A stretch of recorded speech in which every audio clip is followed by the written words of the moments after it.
اللہ اکبر.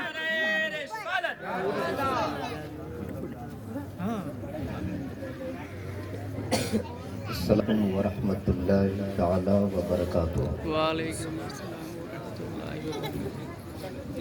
الحمدللہ الحمدللہ نحمدہ ونصلی علی رسولہ الکریم.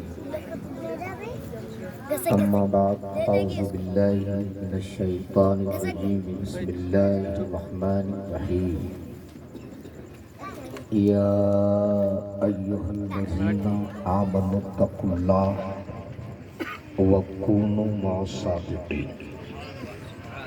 آمنت باللہ صدق اللہ مولانا العظیم وصدق رسولہ النبی الامین الکریم ونحن علی ذالک لمن الشاہدین والشاکرین والحمد للہ رب العالمین. اگر آپ لوگ چائے پی چکے ہو تو بارگاہ مصطفیٰ میں بآواز بلند پورا مجمع جھوم کے درود شریف پڑھ لیجیے. اللہم صلی علی سیدنا سیدنا محمد وسلم.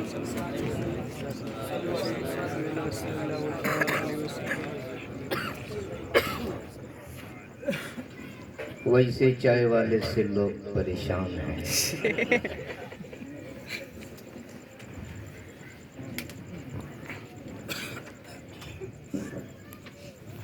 اور قاری جاوید صاحب، آج کل لوگ جلسوں میں بھی بڑی شوق سے چائے پلاتے ہیں اور سوچتے ہیں کہ جب اسٹیشن پہ چائے بیچنے والا بھارت کا پردھان منتری بن سکتا ہے تو جلسوں میں چائے پلانے والا گاؤں کا مکھیا کیوں نہیں بن سکتا؟ کیا بات ہے. تو ویسے اعتراض نہیں ہے، آپ پی سکتے ہو.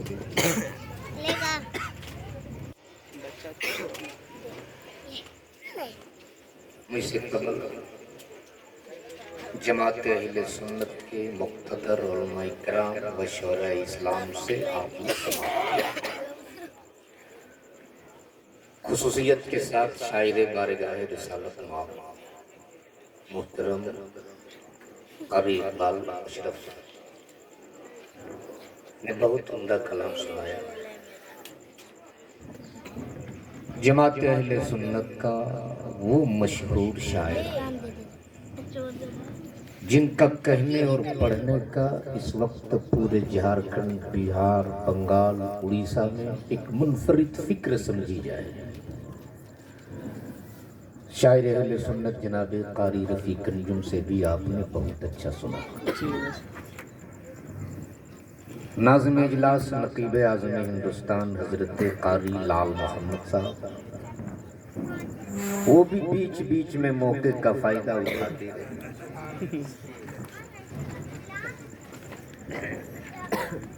حضرت علامہ، حضرت نام آپ کا بول رہا ہوں، شرافت صاحب، ویسے نام اگر نہ بھی لوں تو بھی چہرے سے شرافت جھلک ہی رہی. بالکل کیا بات ہے. اللہ انہیں سلامت رکھے. قاری شمس تبریز صاحب، اور اس وقت آج کے اس جلسے کی سرپرستی صدارت استاذ القراء شیخ التجوید حضرت قاری جاوید صاحب قبلہ فرماتے ہیں. میں سب سے پہلے مبارکباد دوں بھائی اعجاز صاحب کو، جنہوں نے آج کی اس کمپیوٹرائز ماحول میں، جہاں ہر قوموں کی اپنی اپنی پہچان اور نشانیاں، ہر مذہب اور دھرم کے لوگوں کی علامتیں اور پہچان کا میڈیا پرچار کرے، اخبارات جس کی تشہیر کرے، لیکن یہ ایمان کی حرارت ہے. ہمارے پاس الیکٹرونک میڈیا نہیں، ہمارے پاس پرنٹ میڈیا نہیں، ہمارے پاس اپنے عقیدے کی اشاعت کے لیے کوئی چینل نہیں، ہمارے پاس اپنے دین کی تبلیغ کے لیے کوئی سیٹلائٹ نہیں، لیکن یہ کہنے میں شہادت حسین برکاتی قطعی گریز نہیں کرے گا کہ وہ کسی اور مذہب اور دھرم کے لوگوں کا چینل ہے جو یہ بجلی پہ چلے، اما سنیوں کے ایمان کا چینل تو مدینے کے تار پہ چلا کرتا ہے۔ کیا بات ہے، اللہ اکبر، یا رسول اللہ، تکبیر، نعرہ رسالت، جشن عید میلاد النبی، نعرہ تکبیر۔ قاری رفیق انجم صاحب، قاری لال محمد صاحب، اب مجھ کو لگ رہا کہ میں ٹاٹا میں ورنہ اب تک رفیق انجم صاحب کو دیکھ کے سمجھ رہا تھا کہ میں کہیں اور ہوں، اس لیے کہ سب 10-10 ہی کے دے رہے تھے۔ بڑا شہر نوٹ میں ویسے ہی حساب سے نہیں، حضرت وہ یو پی کے علاقے میں گیا تھا تقریر کرنے کے لیے نوٹ بندی کے بعد، تو وہاں سب لوگ 10-10 ہی کے دے رہے تھے، تو میں نے ان لوگوں سے پوچھ لیا بھیا کہ اب آپ کے پاس صرف 10 ہی کے بچے ہیں؟ تو وہاں سب خان صاحب لوگ تھے، ایک خان صاحب موچ میں تاؤ دے کر کھڑے ہوئے اور 500 روپیہ کروا دے۔ اتفاق سے مودی جی والی نئی کرنسی آئی تھی، پہلی بار میرے ہاتھ میں سمجھ نہیں پا رہا تھا، یا اللہ یہ کرنسی ہے کہاں کی، بنگلہ دیش کی، نیپال کی، جاپان کی، بھوٹان کی، ہے کہاں؟ اتنے میں نظر پڑ گئی گاندھی جی کے چشمے، میں نے سمجھ لیا یہ میرے ملک ہی کا مدرا ہے۔ میں نے 500 کا نوٹ لے لیا، اب وہ خان صاحب کھڑے رہے، میں نے بہت دعائیں دی، دعائیں دینے کے بعد میں نے کہا خان صاحب بیٹھ جاؤ، انہوں نے کہا مولانا 10 روپیہ کاٹ لو، 490 روپے واپس۔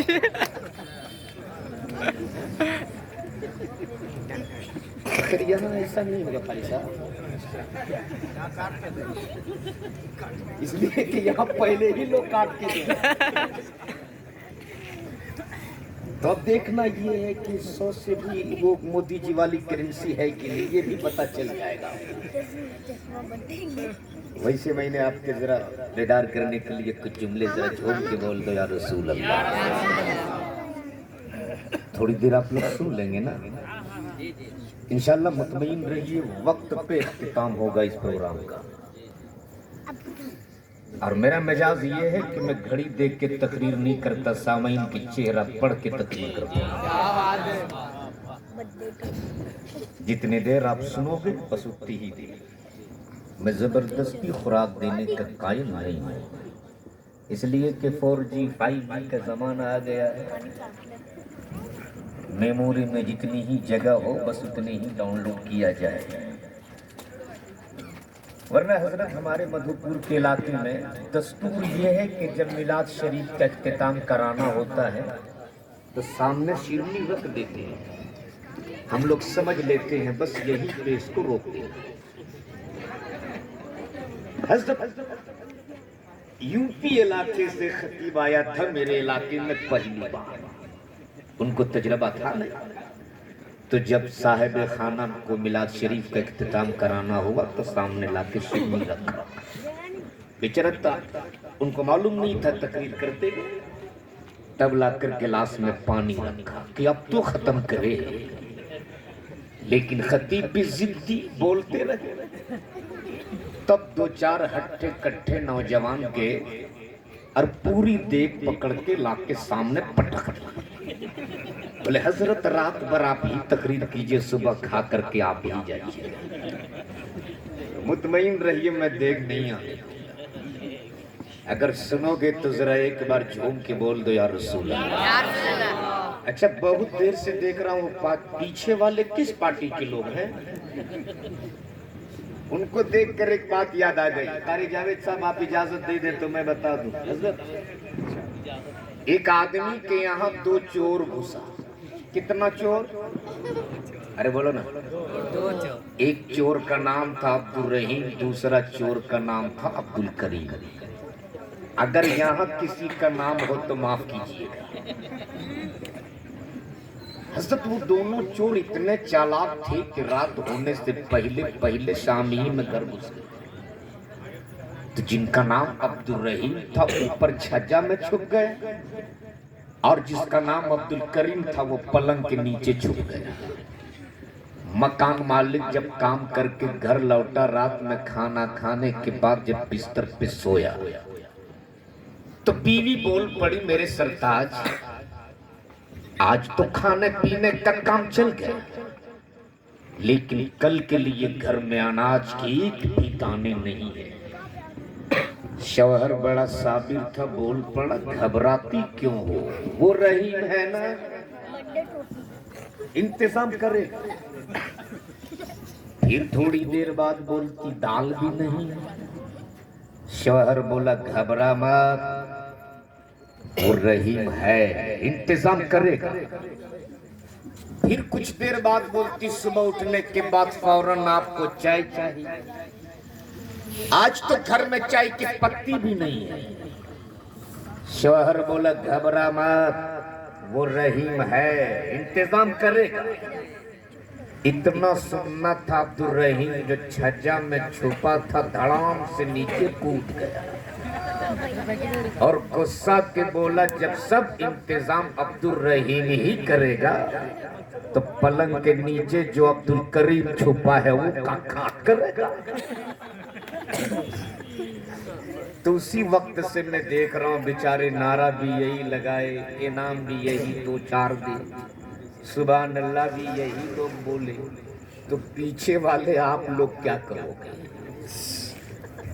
تو اگر آپ لوگ بھی کچھ کرنے آئے ہو تو ذرا ایک بار جھوم کے بول دو یا رسول اللہ. ایسے نہیں, زور سے دونوں ہاتھوں کو فضاؤں میں لہرا کے یا رسول اللہ, زور سے. ایک بار جب آ گئے ہو تو سرکار کی بارگاہ میں حاضری درج کرا لو اور دونوں ہاتھوں کو اٹھا کے بول دو لبیک یا رسول اللہ, لبیک یا رسول اللہ, لبیک یا رسول اللہ. خدا کی قسم آج آپ ایسی جگہ پہ بیٹھے ہو جس جگہ کو میرے مصطفیٰ نے جنت کی کیاری فرمایا, اور یہ آپ کی حیثیت نہیں کہ آپ بیٹھ جاؤ, نہ میری اوقات ہے کہ میں ذکر غوث کروں, چونکہ خود سرکار غوث اعظم فرماتے جب تک میں نہ چاہتا تب تک نہ میری مجلس میں کوئی بیٹھ سکتا ہے نہ میرا کوئی نام لے سکتا ہے. اما بغداد والے آقا نے تجھے آج پسند کر لیا ہے, اور یاد رکھنا اگر یہ بیٹھنا آپ کا قبول ہو گیا, اگر مدینے والے مصطفیٰ جان رحمت نے آپ کا بیٹھنا قبول کر لیا تو آج اس کپڑے کے شامیانے کے نیچے بیٹھ کر ذکر خدا بھی کر رہے ہو, ذکر مصطفیٰ بھی کر رہے ہو. اگر مدینے والے نے قبول کر لیا تو کل محشر کی بھیڑ میں جب لوگ نبزی کے عالم میں ہوں گے کوئی کسی کا پرسان حال نہ ہوگا. جب باپ بیٹے سے بھاگے گا, بیٹا باپ سے بھاگے گا, ماں بیٹی سے بھاگے گی, رشتہ دار سے بھاگیں گے, جب کوئی تیرا پوچھنے والا نہ ہوگا, جب کوئی تیری مدد کرنے والا نہ ہوگا, تب وہی مدینے والے مصطفیٰ تیرے سر پہ اپنی چادر تطہیر ڈال دیں گے. اور جس کے سر پہ نبی اپنی چادر ڈال دے, اپنے وقت کا گنہگار کیوں نہ ہو, بدکار کیوں نہ ہو, سیاہکار کیوں نہ ہو, استعصار کیوں نہ ہو, جس کے سر پہ نبی اپنی چادر ڈال دے اس سے کوئی نہیں نکال سکتا. تبھی تو استاد زمن بول پڑے, ڈھونڈا ہی کرے صدر قیامت کے سپاہی یا رسول اللہ وہ کس کو ملے جو تیرے دامن میں چھپا ہو؟ نعرہ تکبیر، نعرہ رسالت، جلسہ میلاد النبی، علماء اہل سنت، مسلک اعلی حضرت، نعرہ تکبیر، نعرہ رسالت۔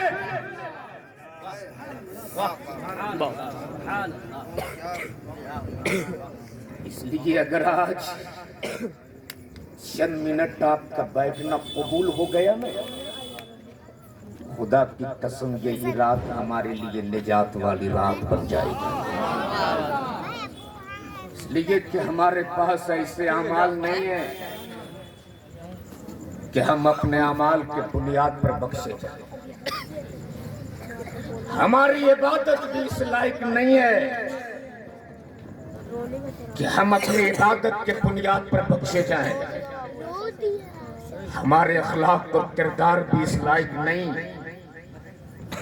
کہ اللہ ہمیں ہمارے اخلاق و کردار کے بنیاد پر ہماری مغفرت فرما دے۔ ہمیں اپنی عبادت پر ناز نہیں، ہمیں تو رب کی رحمت اور مصطفیٰ کی شفاعت پہ ناز ہے، اس لیے کہ نہ طاعت پر، نہ تقوی پر، نہ زہد و اتقاء پر ہے، ہمارا ناز جو کچھ ہے محمد مصطفیٰ پر ہے۔ اگر مدینے والے نے ہمارا بیٹھنا قبول کر لیا، ہو سکتا ہے یہی رات ہمارے لیے بخشش والی رات بن جائے۔ اور مسلمانوں کان کھول کے سن لو، میرا بغداد والا غوث تو ایسا ہے، خود فرماتے کہ میں پوری دنیا کو اس طرح دیکھتا ہوں جیسے لوگ اپنی ہتھیلی پہ رائی کے دانے کو دیکھتے ہیں۔ تو اندازہ کرو جب بغداد کے غوث کا یہ عالم ہے تو مدینے والے محمد الرسول اللہ کا عالم کیا ہو سکتا ہے۔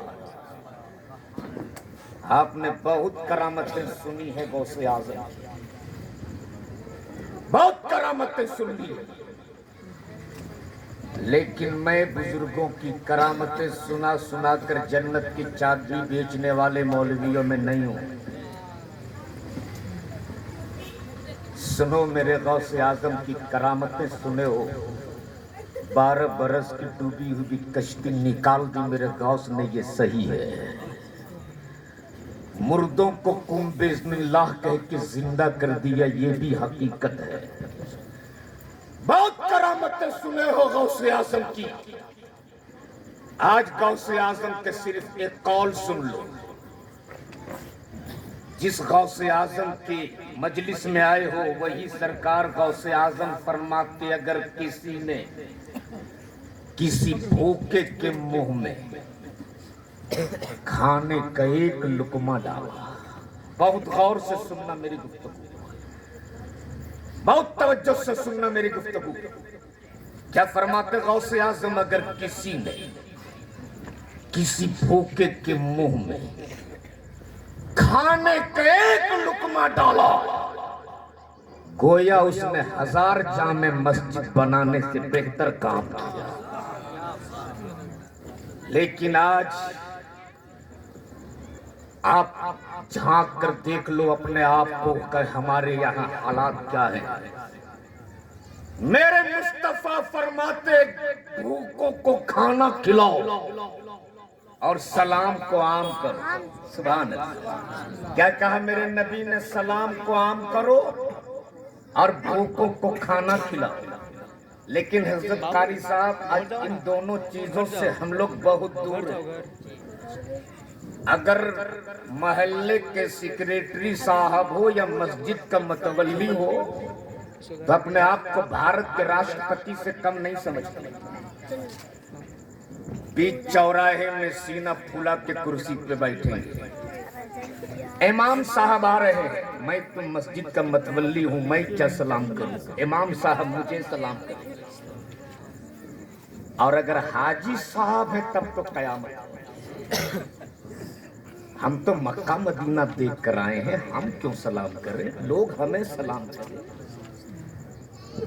لیکن سن، میرے مصطفیٰ نے فرمایا ہے سلام کو عام کرو، اور دنیا میں جو پہلے سلام کرے گا جنت میں وہ پہلے داخل کیا جائے گا۔ ذرا بول دو زور سے۔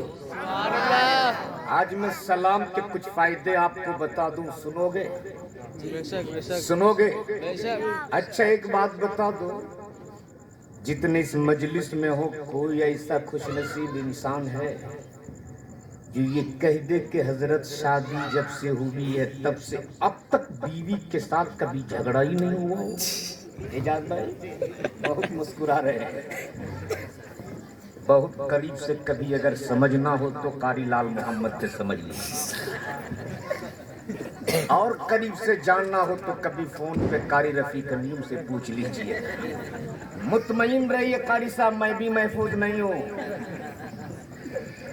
ارے آج کل عورتیں پیر کو پیر ماننے کو تیار نہیں تو مولوی کو مولوی کیا مانے؟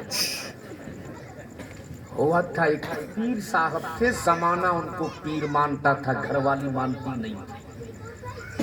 لوگوں نے شکایت کی حضور زمانہ آپ کو پیر مانتا، گھر والی آپ کو مانتی نہیں۔ پیر صاحب بولے نہیں مانتی نا۔ باہر نکلے گھر سے ہوا میں اڑنے، اور ہوا میں اڑتے اڑتے اپنے آنگن کے اوپر چکر لگانے لگے۔ صبح سویرے کا وقت تھا، بیوی آنگن میں جھاڑو دے رہی تھی، نظر پڑ گئی اوپر۔ بیوی بول پڑی میرا شوہر کہتا پیر پیر پیر تو یہ ہے جو ہوا میں اڑا۔ پیر صاحب کچھ دور اترے، گھر آئے، برس پڑی بھی، اجی آپ کہتے ہو پیر پیر پیر تو آج میں نے دیکھ۔ پیر صاحب بولے کہاں؟ بولے اوپر ہوا میں اڑ رہے۔ پیر صاحب نے کہا تو نے مان لیا نہ وہ پیر تھے؟ بولے بالکل مان لیا وہ پیر تھے۔ کہا 100% تو نے مان لیا نہ وہ پیر تھے؟ بیوی بولے 100 نہیں 110% مان لیا کہ وہ پیر تھے۔ تب پیر صاحب نے چپکے سے کہا پگلی وہ میں ہی تھا۔ تب بیوی بولی اچھا اسی لیے اب ٹیڑھے ٹیڑھے اڑ رہے تھے۔ قاری صاحب زمانہ مان لے گا۔ اچھا یہ جھگڑا ہوتا کیوں ہے قاری جاوید صاحب؟ یہ بتائیے آپ ابھی تک بندھے کہ نہیں؟ تجربہ کب ہوگا آپ کا؟ کہاں؟ ماشاءاللہ، اللہ سلامت رکھے۔ ایک خطیب صاحب نے ایک نسخہ بتایا کہ کبھی جھگڑا نہیں ہوگا، گھر میں ایک نسخہ لے کر جاؤ۔ قاری صاحب نسخہ یہ تھا کہ گھر میں کھانا چاہے جیسا بنے، جلی ہوئی سبزی کیوں نہ ہو بس اس سے کہ سبزی کی تعریف کرے، دال میں نمک ہی کیوں نہ ہو بولنا واہ کیا دال بنی، اللہ اس کے ہاتھ سلامت رکھے، کبھی جھگڑا نہیں ہو۔ تقریر سن کے گیا، صبح سویا، اٹھا دوپہر میں، بیوی دسترخوان لگائی، کھانا تیار تھا، لقمہ کا پہلا منہ میں ڈالا، بولے سبحان اللہ، اللہ اس کے ہاتھ سلامت رکھے جس نے یہ سبزی بنائی۔ دوسرا لقمہ ڈالا، بولے الحمدللہ، اللہ اسے سلامت رکھے جس نے یہ دال بنائی۔ اتنا سننا تھا، بیوی کچن کے اندر ہے اور ایک موٹا سا بیلن لے کے باہر نکلی اور 2-4 پیٹھ پہ ڈال۔ نوجوان نے سوچا تقریر کا غلط ریئیکشن، ارے میں تو تیرے کھانے کی تعریف کر رہا ہوں، تو مجھے مار رہی۔ بیوی بولی نادان، 20 سال سے تجھ کو کھانا بنا بنا کر کھلا رہی ہوں، آج تک تم نے تعریف نہیں کی۔ آج پڑوس کے گھر سے کھانا آیا تو اتنی تعریف، تو زمانہ مان لے گا گھر والے۔ اب ذرا تھوڑی دیر کے لیے ذہن کو قریب کر لو اور ذرا جھوم کے بول دو یا رسول اللہ۔ حضرت مولا علی اور سیدہ فاطمہ میں جھگڑا نہیں، جھگڑا نہیں، باتوں باتوں میں کچھ بات ہو۔ سیدہ فاطمہ کو دل میں تھوڑی سی تکلیف پہنچی، اور جب سسرال میں کسی بیٹی کو تکلیف پہنچتی ہے تب اس کو اس کے بابا یاد آتے ہیں۔ جب کسی بہن کو تکلیف پہنچتی ہے تب اس کو بھائی کا پیار یاد آتا ہے۔ سیدہ فاطمہ کو یاد آ گئے مصطفیٰ، اور فاطمہ نے سوچا بابا کا چہرہ دیکھ لوں گی، دل میں جو تکلیف ہے وہ دور ہو جائے، اس لیے کہ مصطفیٰ کا چہرہ وہ چہرہ ہے اگر بیمار دیکھ لے تو شفا پا جائے، مریض دیکھ لے تو صحت مند ہو جائے، دکھیارا دیکھ لے تو سکھ پا جائے، ابھاگن دیکھ لے تو قسمت والا ہو جائے۔ سیدہ فاطمہ نے سوچا بابا کا چہرہ دیکھ لوں گی، دل میں جو تکلیف پہنچی ہے دور ہو جائے۔ چلی ہے سیدہ فاطمہ مولا علی کے گھر سے نبی کے در کی طرف۔ جیسے ہی سیدہ فاطمہ مصطفیٰ کے چوکھٹ پہ پہنچی ہے، نبی کے کونین کے گھر کا دروازہ بند ہے۔ اگر بیٹیوں کے باپ بیٹھے ہو تو بہت غور سے میری گفتگو کو سننا۔ جیسے ہی سیدہ فاطمہ مصطفیٰ کے چوکھٹ پہ پہنچی ہے، کونین کے تاجدار کا گھر کا دروازہ بند۔ سیدہ فاطمہ نے کنڈی بجائی، اندر سے آواز آتی کون؟ سیدہ فاطمہ بول پڑی بابا آپ کی بیٹی فاطمہ۔ اندر سے نبی رحمت فرماتے کون فاطمہ؟ کون فاطمہ؟ اس فاطمہ کے بارے میں مصطفیٰ پوچھ رہے کون فاطمہ؟ جس کی شان تو یہ ہے کل محشر کی بھیڑ میں جب فاطمہ کی سواری گزرے گی، ایک ندا دینے والا ندا دے گا، ایک آواز دینے والا آواز دے گا۔ اے میدان محشر والو اپنی اپنی نگاہیں جھکا لو، نبی کی بیٹی فاطمہ کی سواری گزرنے والی ہے۔ اس فاطمہ کے بارے میں مصطفیٰ پوچھ رہے کون فاطمہ؟ تب سیدہ فاطمہ نے کہا بابا حسن کی امی فاطمہ۔ نبی رحمت فرماتے کون حسن؟ کون حسن؟ بابا حسین کی امی فاطمہ۔ نبی رحمت فرماتے کون حسین؟ کون حسین؟ اس حسین کے بارے میں مصطفیٰ پوچھتے کون حسین؟ جس کو اپنے کاندھے پر بیٹھا کر مدینے میں گھومتے رہے، بول دو زور سے۔ اس حسین کے بارے میں پوچھتے کون حسین؟ جس کا لب مصطفیٰ چومتے رہے، اس حسین کے بارے میں پوچھتے کون حسین؟ جس کی عظمت اور شان خود مصطفیٰ نے بیان کیا، الحسین منی وانا من الحسین۔ بول دو زور سے سبحان اللہ۔ کون حسین؟ تب سیدہ فاطمہ بول پڑی بابا علی کی بیوی فاطمہ۔ بول دو سبحان اللہ۔ کیا کہا؟ علی کی بیوی فاطمہ۔ اب میرے نبی کا جواب سننا، اگر بیٹیوں کے باپ بیٹھے ہو تو بہت غور سے سننا، نواسیوں کے نانا بیٹھے ہو جب بھی سننا، پوتیوں کے دادا بیٹھے ہو تب بھی سننا۔ میرے نبی نے فرمایا تھا بیٹی لوگ جا فاطمہ، یہ گھر کا دروازہ تیرے لیے اس وقت تک بند ہے جب تک تیرے ساتھ تیرا شوہر مولا علی مشکل کشا نہ آ جائے۔ ارے کب بولو گے؟ ذرا زور سے بول دو۔ لیکن آج ہمارے یہاں اعجاز بھائی ہوتا کیا ہے، اگر ہماری بیٹی اور داماد میں ذرا سی انبن ہو جائے تو اپنے محلے کے 10-12 بڑا بڑا پیٹ والا ٹکلے قسم کے لوگ جس کے سر میں ایک بال نہیں ہوگا وہی گاؤں کا مکھیا ہوگا. 2000 روپے اوپر والی جیب میں, 1000 روپے سائڈ والی جیب میں, 500 روپیہ یہ تیل کی, اور ان کو بھیجتے انصاف. اتنے ظالم ہوتے کہ انصاف نہیں کرتے, معاملہ مکمل صاف صحیح کر دیتا ہے. پھر ہوتا کیا ہے, کورٹ کچہری عدالت فیصلہ پنچایت نوبت تمام. بولو صحیح کہ غلط ہے؟ لیکن میرے نبی نے فرمایا تھا بیٹی لوٹ جاؤ, اس دروازے پہ تم اسی وقت آنا جب تیرے ساتھ تیرا شوہر مولا علی مشکل کشا آ جائے. بول دو زور سے. لوٹ گئی فاطمہ, لوٹ گئی. ادھر مولا علی مشکل کشا گھر پہنچے, دیکھے فاطمہ نہیں ہے, دل تڑپ گیا.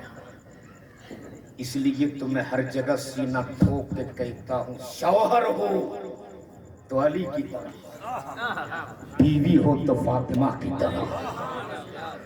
مولا علی گھر پہنچے, دیکھے فاطمہ نہیں ہے, دل تڑپ گیا. علی نے سوچا میری باتوں سے میری فاطمہ کو تکلیف بھی ہوگی, میری باتوں سے میری فاطمہ کا دل ٹوٹا ہوگا, میری فاطمہ گئی ہوگی مصطفیٰ کی چوکھٹ پر. ڈھونڈ چلے مولا علی اپنی بیوی فاطمہ کو. ادھر سے سجدہ فاطمہ نبی کے در سے نکل کر علی کے گھر کے طرف, ادھر سے مولا علی اپنے گھر سے نکل کر نبی کے در کے طرف. بیچ راستے میں دونوں کی ملاقات ہو جاتی ہے. بول دو سبحان اللہ. اب جیسے ہی دونوں کی ملاقات ہوئی, مولا علی نے یہ نہیں سوچا کہ میں فاتح خیبر ہوں, علی نے یہ نہیں سوچا فاطمہ میری بیوی ہے, میں اس کا شوہر ہوں. مولا علی نے آگے بڑھ کر سیدہ فاطمہ کو سلام کر دیا. کب بولو گے ذرا زور سے بول دو, سبحان اللہ, اور محبت سے بول دو. لیکن حضرت ہمارے یہاں کا ماحول یہ ہے کہ اگر عید کے روز بھی گھر والی کو سلام کر دیجیے گا تو بولتی بھٹ گنہگار کیوں کرتی ہو. لیکن میرے نبی نے فرمایا سلام کو عام کرو. اور حضرت اتنی نیک دل ہوتی ہے ہماری ماں بہنیں, اگر اندازہ نہیں کیے ہو تو کر لینا. صبح کام پہ جاتے ہو نا, دیکھنا ناشتے میں بیوی روٹی بنا رہی ہے, صرف محبت سے ان کو سلام کر دینا. اس روٹی میں گھی ڈال کے اس کو فوراً پراٹھا بنا دینا. تجربہ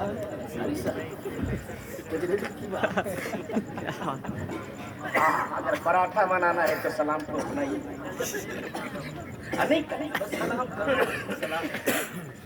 اور ایک بات آج غوث الورا کانفرنس میں آئے ہو تو یہ پیغام لے کر جا, صبح نکلتے ہو کمانے کے لیے, شام میں گھر واپس لوٹتے ہو, دروازے پہ تیری امی مل جائے اسے بھی سلام کرو, ابا ملے اسے بھی سلام کرو, تیرے چھوٹے چھوٹے بچے ملے اسے بھی سلام کرو, گھر والی تیری مل جائے اسے بھی سلام کرو.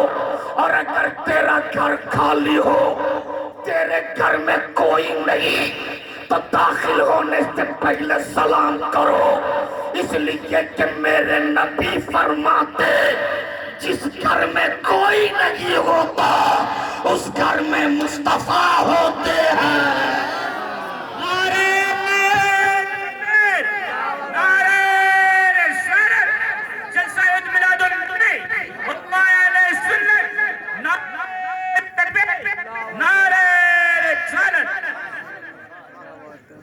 سلام کو عام کرو.